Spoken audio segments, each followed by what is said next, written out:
Hey Reddit, it feels strange to be sharing my story here, but I guess everyone needs an outlet. My name is Morgan, and up until recently I thought I had it all figured out. I was happily married to William for 3 years, and we were living the dream we had built since high school. If someone had told me a few months ago that this would be my life now, I'd have honestly thought that person was lying or joking, lol. But now my nightmare has become my reality. William and I were high school sweethearts. We met in our junior year, a time when everything seemed possible and love felt like the answer to every question. He was the shy, smart guy in class, and I was the outgoing social butterfly. Somehow we clicked, and before we knew it, we were inseparable. I still remember our first date like it was yesterday. It was a warm spring afternoon, and William had mustered up the courage to ask me out. He was so nervous, stumbling over his words as he invited me to a local diner for milkshakes. I said yes without hesitation, my heart fluttering with excitement. That first date was magical. We sat in a cozy corner booth, sipping on our milkshakes and talking for hours. William was a great listener, and he made me laugh like no one else could. We talked about everything and nothing, sharing our hopes, our dreams, and our fears. As the sun began to set, we reluctantly left the diner, neither of us wanting the night to end. We walked hand in hand through the park, the world around us fading into the background as we lost ourselves in each other's company. It was then, under the starlit sky, that I knew I had found someone special. William and I were eager to spend more time together. We had quickly become each other's best friend and confidant, and our second date was just as memorable as the first. A few days after our first date, William surprised me by showing up at my doorstep with a picnic basket in hand. He had planned a romantic picnic in the park, complete with sandwiches, fruit, and my favorite chocolate chip cookies. It was such a thoughtful gesture, and I couldn't help but smile as we walked to the park hand in hand. We found a secluded spot under a large oak tree and spread out a blanket. The weather was perfect, with the sun shining brightly overhead and a gentle breeze rustling the leaves. We talked and laughed, sharing stories about our childhoods, our dreams for the future, and everything in between. As we sat there enjoying each other's company, I felt a sense of peace and contentment wash over me. It was at that moment that I knew William was someone special, someone I wanted to spend the rest of my life with. After we finished our picnic, we took a stroll through the park, exploring the winding paths and enjoying the beauty of nature. We came across a pond with a small dock, and William suggested we sit and watch the sunset. It was a perfect end to a perfect day, and as we sat there, watching the sky turn shades of orange and pink, I felt grateful to have William by my side. Our second date solidified our bond, and from that day on, we were inseparable. By our third date, I was really starting to fall for William. We had been friends for a while, and I always felt a spark between us, but I never imagined it would turn into something more. As we sat in the cozy little cafe sipping our coffees, William looked at me with those kind eyes of his and asked me to be his girlfriend. I was taken aback, but in the best way possible. I could see the sincerity in his eyes, and I knew that I wanted to be with him too. I said yes, of course, and we spent the rest of the day walking around the city, hand in hand, feeling like we were on top of the world.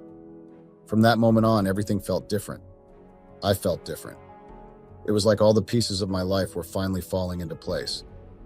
On our fourth date, William and I decided to try something new and exciting. We both loved the outdoors, so we chose to go on a hike in a nearby national park. The weather was perfect, with the sun shining and a gentle breeze blowing through the trees.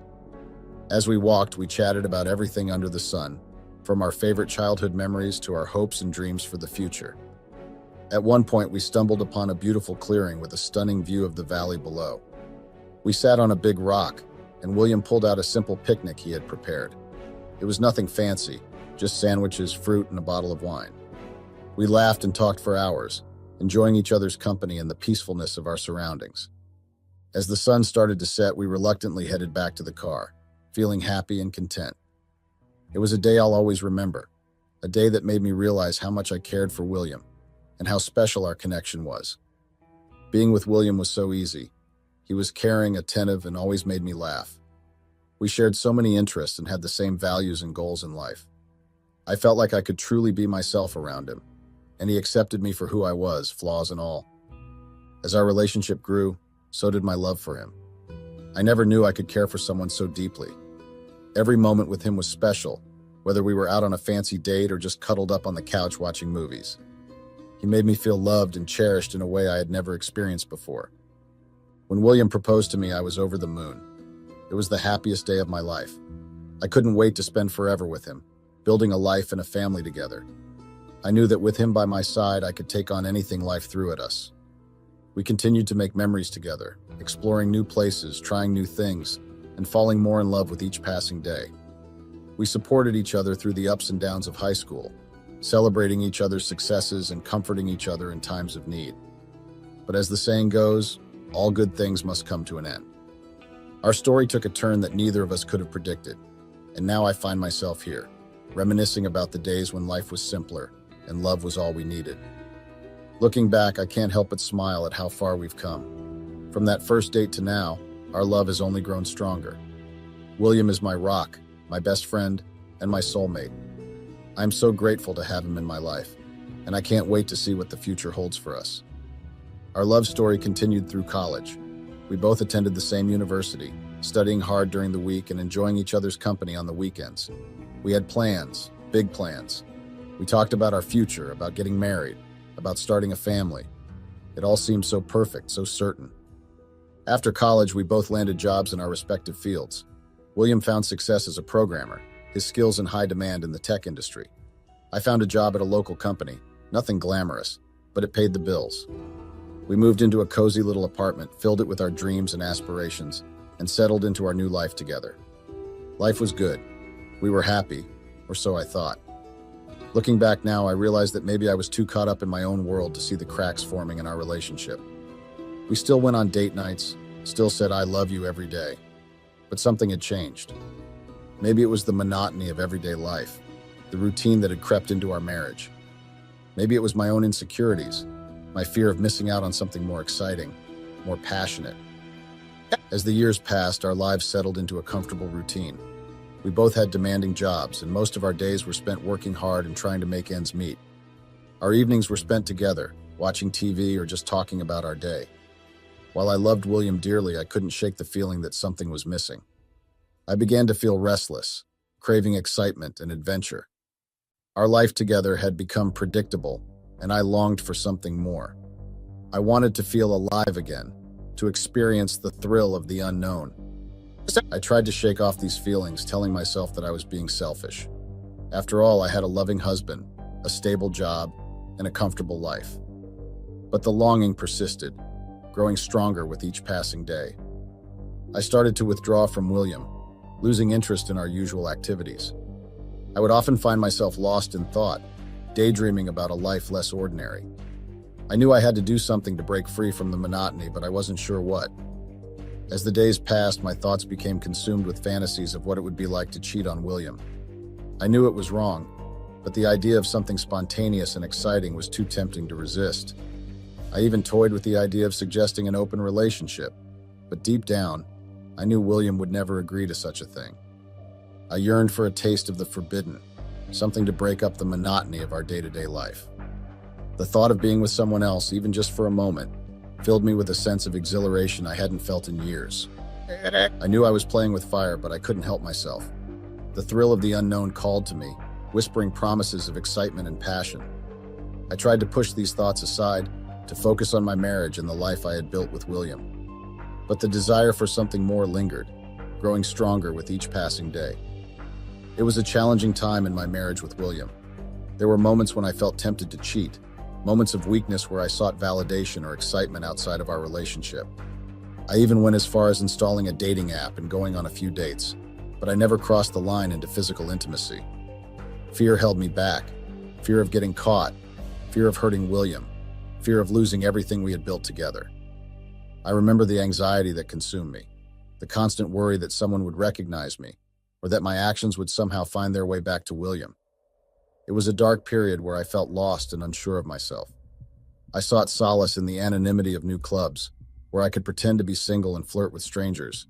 But when things started to escalate, I always pulled back, paralyzed by fear. I realize now that these actions were a symptom of a deeper issue within myself. I was seeking something outside of our relationship to fill a void. Now I know deep down that nothing can replace what I had with William. As time went on, I found myself growing further and further apart from William. Despite his efforts to spice things up, to inject some excitement into our lives, I couldn't shake the feeling of boredom that had settled over me like a heavy fog. William tried his best. He really did. He planned spontaneous date nights, surprised me with thoughtful gifts, and even suggested we try new things in the bedroom. But no matter what he did, I still felt like something was missing.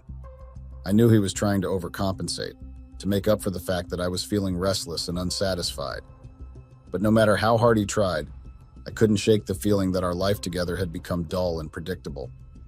I really did feel guilty for feeling that way. William was a wonderful husband, kind, loving, and always there for me. But despite his efforts, then I couldn't help but feel like there was something missing in our relationship. As the weeks turned into months, my feelings of boredom and restlessness only grew stronger. I knew deep down that it was my fault. I should have talked to William about how I was feeling, maybe suggested we try therapy or something to spice things up. But I didn't. Instead, I let my feelings fester, allowing them to slowly poison our relationship. I became increasingly distant, lost in my own thoughts and fantasies of what life could be like if things were different. I knew I was being unfair to William. He didn't deserve to be treated this way. He was a good man, a loving husband, and he deserved better than what I was giving him. But I couldn't seem to help myself. I was trapped in a cycle of longing for something more, something exciting and new, while at the same time feeling guilty for wanting it. It was a vicious cycle that I didn't know how to break. Then one day, an opportunity presented itself that would change everything. My co-workers' best friends invited me out for a girls' night out, and I decided to go, hoping it would help lift my spirits. Little did I know that decision would lead me down a path I never could have imagined. I was always a social person, but I hadn't been particularly close to my co-workers until my two best friends, Emily and Jessica, started working at the same company. We had all been friends since college, and their presence at work added a new level of excitement to my days. Work, which had previously been just another mundane part of my routine, now became more enjoyable. As the weekend approached, Emily and Jessica suggested a girls' night out with our other close friends from college and high school. I eagerly agreed, feeling the need for a break from the monotony of my daily life. I hadn't gone out with my friends in a while, and the prospect of a fun night out lifted my spirits. I shared the plan with William, who understood my need for some time away and encouraged me to go and have a good time. When the weekend approached, I was thrilled at the prospect of a night out with my friends. It had been ages since we had done something together. I put more effort into my outfit than usual, wanting to feel special for the occasion. We started our evening with street food, enjoying each other's company and reminiscing about our high school days and about where everyone had ended up. Then we moved on to a local pub, where we indulged in drinks and laughter. As the night progressed, I noticed a man across the room who caught my eye. He was handsome, and there was something intriguing about him. We exchanged smiles, and I felt a rush of excitement. My friends encouraged me to approach him, even though I hesitated at first, knowing I was married. They dismissed my concerns, saying it was just a girls' night out, and that I deserved to have some fun. They also said that there were no rules on a girls' night out. Feeling strengthened by their support, I walked over to him. We struck up a conversation, and he introduced himself as Vincent. He was charming and easy to talk to, and soon we were laughing and enjoying each other's company. Vincent joined our group, and we continued to have a great time together. As the evening wore on and the drinks flowed, we all started getting bolder and bolder. I found myself drawn to Vincent, and we started making out, and in that moment, I felt a thrill I hadn't experienced in a long time. The idea of doing something spontaneous and exciting appealed to me, and I let myself get swept up in the moment. Vincent suggested we go back to his apartment, and without much hesitation, I agreed. My friend cheered me on and encouraged me and even said they would help cover me if needed. I should have known that was a lie. When I look back, I deeply regret the choices I made that night. Under the influence of alcohol, I let my guard down and ended up making a mistake that would change everything. I went back to Vincent's apartment, and in a moment of weakness, I cheated on my husband. We had sex, and for a while, I allowed myself to forget about everything else. We even watched a movie together, and in that moment, it felt like I was single again, with no responsibilities or worries. I was so caught up in the moment that I forgot to send a text to my husband, letting him know I wouldn't be coming home and that I would be staying with a friend. It was a selfish act, driven by the desire for excitement and spontaneity, but one that I would come to deeply regret. The next morning, reality hit me like a ton of bricks. I had done something terribly wrong. I had cheated on my husband. The guilt, disgust, and despair overwhelmed me. I gathered my things and left Vincent's apartment feeling ashamed and broken. As I made my way home, a wave of anxiety washed over me. How could I face my husband after what I had done? When I arrived home, my husband expressed surprise that I hadn't called or texted him the night before, as I had promised. I lied, telling him I had stayed with a friend because I was too drunk to drive. He seemed to buy my story and asked about my night. I lied again, saying it was great and that I had missed him and our friends. The guilt of lying to him weighed heavily on me, but I was too confused and scared to tell him the truth. I felt trapped, unsure whether to confess and risk losing him or keep quiet and hope it would all go away. In the end, I chose to bury the truth, hoping to move on and pretend it never happened. I tried to carry on with life as usual, but the guilt weighed heavily on me, especially when my husband was so loving and kind to me. Returning to work, I noticed my friends acting a bit strange, but I chalked it up to the embarrassing antics of the night before. With everything on my mind, I didn't dwell on it too much. However, as I reflected on my friends' behavior, I began to see red flags. What kind of friends would encourage me to cheat on my husband? I started to question their loyalty and the influence they had on me. The guilt and shame of my actions began to consume me, and I realized that living a lie was very hard. It felt like I was caught between a rock and a hard place. I didn't want to lie to my husband, but I also didn't want to lose him. So I tried to carry on with the guilt, hoping it would eventually fade away. I started being extremely kind to him, trying to overcompensate for my actions. However, it seemed like the more I tried, the more distant he became. No matter how much I tried to be close to him, I couldn't shake the feeling that he was slipping away. I no longer felt that thirst and hunger for spontaneity like I did before. It was as if my life had returned to normal, and the excitement I once craved had dissipated. My friends, who had been so close to me before, now seemed distant, as if they were keeping something from me. Even my husband, who I tried so hard to be close to, was distant. No matter how much I tried to shake things up, to inject some excitement back into my life, he only grew more and more distant. I found myself longing for the days when everything was new and exciting. I missed the thrill of trying something new, of stepping out of my comfort zone. But now, everything felt stale and repetitive. I tried to talk to my friends about it, to recapture some of that old magic, but they didn't seem interested. It was as if they had moved on, leaving me behind. My relationship with my husband suffered the most. We used to be so close, but now there was a distance between us that I couldn't seem to bridge. I tried to be more affectionate, more attentive, but it seemed like nothing I did could bring us back together. He was always busy with work or with his own thoughts, and I felt like I was losing him. I started to question everything. Had I made a mistake? Was I destined to live a life of mediocrity, always longing for something more but never quite reaching it? I knew I had to do something, but I didn't know what. My life had become a cycle of work, home, sleep, repeat, and I felt trapped in it. I missed my husband. I missed our close bond, but I couldn't figure out what was bothering him. I tried to bury the guilt, to pretend like it never happened, but the truth has a way of coming out. One night, a few weeks ago, my husband surprised me by making a reservation at a restaurant. He said he felt that things had been a little rigid between us lately, and that he thought going out would help us reconnect. I was excited because it had been a while since we had done something like that together. I had work that day, so I told him I would come back from work, and then we could go out for dinner. When I got to work that day, there were some red flags that I should have noticed, but I was too caught up in my routine to pay attention. My friends, who had been distant with me, approached me and started chatting during lunchtime. We talked for a while and they asked me about my husband. I told them he was fine and they seemed surprised. They asked me if we were still together, and I asked them what they meant by that. They said nothing and that they were just genuinely asking. I felt like that was a bit weird, but I didn't think much of it. Work finished up as usual. I clocked off and I went home. We got ready for dinner and then we went out. We got to the restaurant, ordered our food, and it was a little awkward between us at first. But we soon eased into conversation and started talking more freely. We talked about how we had been so busy these past few weeks, and how we had been distant with each other. We talked about a lot of stuff, and then at one point my husband asked me if I had anything to tell him. Looking back now, I realized that was his way of giving me a chance to come clean, but at that moment, I didn't have the courage. I hesitated, then told him no. I didn't have anything to tell him.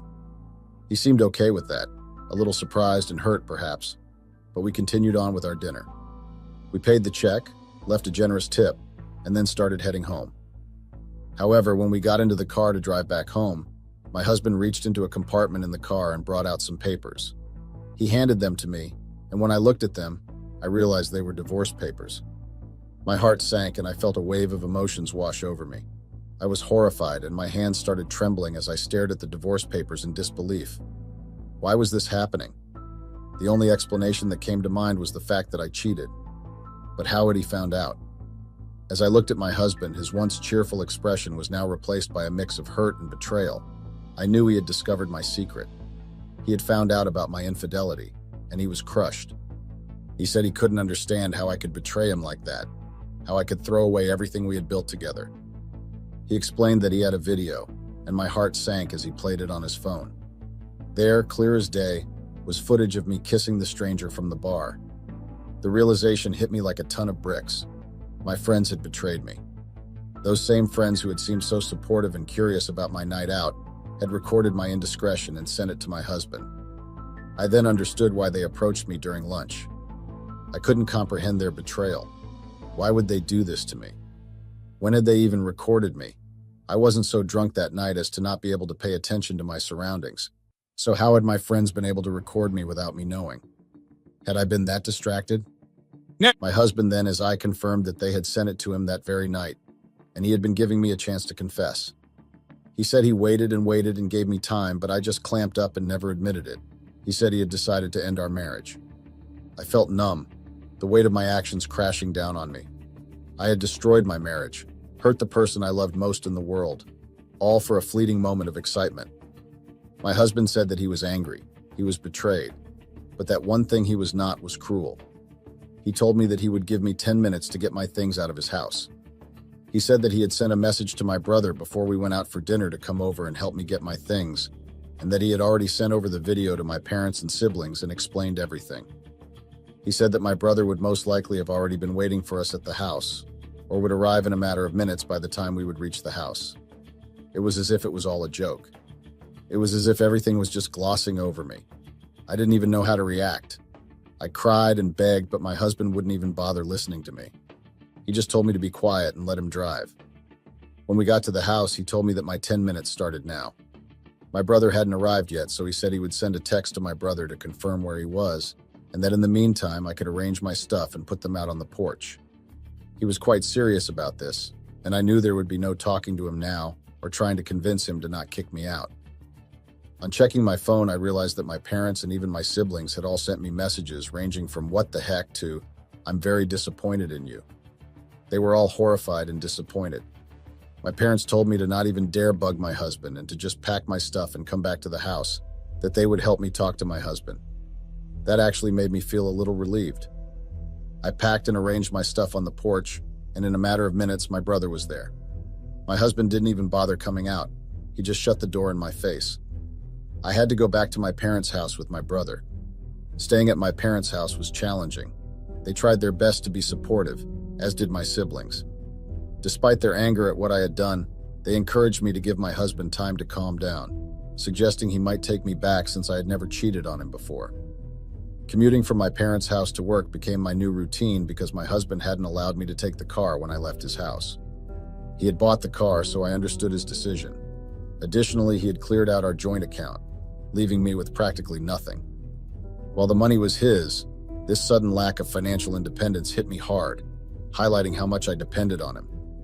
Unfortunately, bad news spreads faster than good news, and soon everyone at work knew that my husband had kicked me out of the house. It was during this time that I saw the true nature of my so-called friends. They were heartless, mocking my situation with indirect comments, making an already difficult time even more unbearable. About a week after moving back in with my parents, I decided to resign from my job. Before leaving, however, I reported the situation to the Human Resources Office, HRO. I didn't have high hopes that they could intervene, considering the whole thing happened outside of work hours and the comments my friends made were indirect ones. But I felt compelled to speak up before resigning. To my surprise, my boss was understanding of my situation. Instead of the usual 2-week notice, he allowed me to leave immediately. This gesture of empathy was a small comfort during this challenging time. Now, back at my parents' house without a job, I felt a deep sense of sadness and uncertainty. At times, I even feared sinking into depression. My husband had made sure I didn't forget to take the divorce papers, but I refused to sign them. My parents advised me to hold off, as there was a chance my husband might reconsider. Despite his silence, I held on to hope that we could work things out. Seeking a fresh start, I began searching for remote job opportunities. The idea of working from home appealed to me, as I was honestly tired of socializing after the whole betrayal shit my so-called friends pulled on me. If only I hadn't gone out with them that fateful night, perhaps none of this wouldn't have happened. During this time, my mother-in-law reached out to me. She was really disappointed in what I had done, but I was desperate, so I lied to her, saying I was drunk when that happened and wouldn't have cheated if I was sober. She seemed to kind of get it. She said she would help me talk to my husband, which gave me some hope. I thought maybe the pressure from my husband's mom and my parents might make him change his mind. A few weeks later, my parents decided it was time to intervene. My mother-in-law couldn't come, but she said she would message my husband and try to persuade him to forgive me. We went to my husband's house hoping to talk things out. He hadn't been communicating with any of us and had even blocked us, but we were banking on the fact that he was a programmer, and so he majorly worked from home. Thankfully, he was there, and he let us in. He offered us drinks, which seemed like a good sign, but he still didn't want to reconcile. My parents tried to talk to him about forgiveness and how what I did was wrong. He listened, but he made it clear that forgiving me wasn't something he was considering. He said even if he did forgive me, he could never forget what happened, and that it might be better for us to separate. He insisted that the best thing I could do was to sign the divorce papers to make things easier for both of us. He told me that no matter how I felt, cheating was inexcusable, and every action had consequences. I was devastated.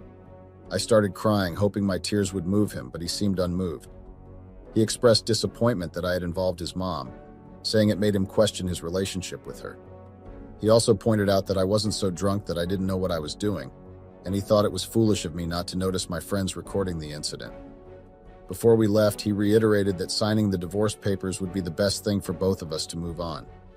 It was a moment of clarity and like a wake-up call for me, a realization that hit me like a ton of bricks. I had to let William go. I had caused him immense pain, and there was no way to undo the damage I had done.